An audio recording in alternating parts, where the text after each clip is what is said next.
Welcome the our channel. Today we how to set up Notion database filters for Project Focus easy tutorial step by step clearly. To set up Notion database filters for Project Focus, begin by opening your Notion workspace. Navigate to the page where your database is located. Click on the database to open it.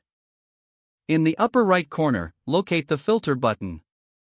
Click on the filter button to reveal filtering options. If prompted, select Add a filter to get started. You will see a drop-down menu that lists your database properties. Choose the property you want to filter by, such as status or priority. Select the condition you would like to apply from the second drop-down.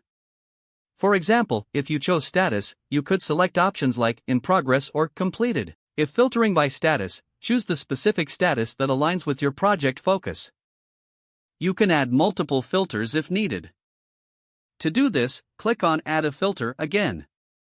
Repeat the previous steps to choose additional properties and values. Once you have set your filters, click anywhere outside the filter menu to close it. Your database will now display only the relevant entries based on the filters you've applied.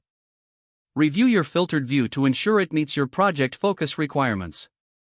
If you need to adjust the filters, simply click the filter button again. Make any necessary changes to the existing filters or add new ones as required. You can save your filtered view by giving it a name if your Notion setup allows it. This will help you easily return to your project focus view later. Congratulations, you have successfully set up your Notion database filters for improved project focus.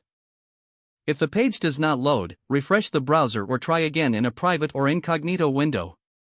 Make sure you are using the correct email address, then retype it carefully to avoid small typos. If your password is not accepted, use the reset option and create a new strong password you can remember. Check your spam folder for verification or security emails, then complete any requested confirmation steps. Enable two-factor authentication if available to improve account security and reduce unauthorized access risk. After signing in, review your profile details so your contact information and settings are accurate and current. If you see an error message, note it down and try again after restarting your device and internet connection. Don't forget to like this video and subscribe to our channel for more step-by-step tech guides.